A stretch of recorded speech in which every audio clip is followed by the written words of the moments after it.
Hello guys, good morning সবাইকে। তো আজকে সকাল সকাল আমি ঘুম থেকে উঠেই এই যে দেখো ঘরের পেছনে চলে এসেছি গিমা শাক তুলবো বলে। খানিকটা আমাদের ঘরের গেটের সামনে হয়েছে, সেখান থেকে নিয়েছি।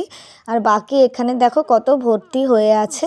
প্রত্যেকবারই এখানে মানে গিমা শাকগুলো হয়, আর আমি একটু জল দিই। জল দেওয়াতে কি হয়, পুরো মানে জায়গাটায় ভরে ওঠে। এবার সবে শুরু হয়েছে, এখনও পুরো জায়গাটাই ভরে উঠবে।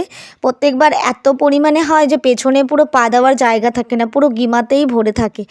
আর আমরা না পেছনে খুব একটা আসি না বলে ওই সবাই তুলে নিয়ে আর কি চলে যায়। আর একটা ব্যাপার কি, বলে নেয় ঠিক আছে, বাট সবাই না বলে নিয়ে যায়, নিজেদেরই আর সেই সময় খাওয়ার থাকে না। তো সে কারণে এবার কি করেছি, অল্প হাওয়াতে আগে নিজেরা খাওয়ার জন্য তুলে নিয়ে এসেছি খানিকটা। এবার লোকেরা খাক, কোনো ব্যাপার না।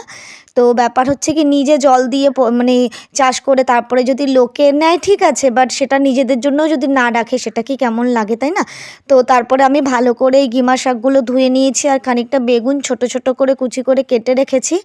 আর ওই যে দেখলে যেভাবে গিমা শাকগুলো ছাড়াতে হয়, শুধু পাতাটুকু নিলাম আর বাদবাকি ডাঁটিগুলো ফেলে দিয়েছিলাম। এবার বেগুনে একটু নুন আর হলুদ মিশিয়ে নিলাম, নিয়ে এবার ভালো করে বেগুনটা হালকা ভাজা করব, করে এর মধ্যে গিমা শাকটা একবারে তুলে দেবো, কারণ বেগুন সেদ্ধ হতে হতে আমার গিমা শাকটাও এর সাথে মজে যাবে।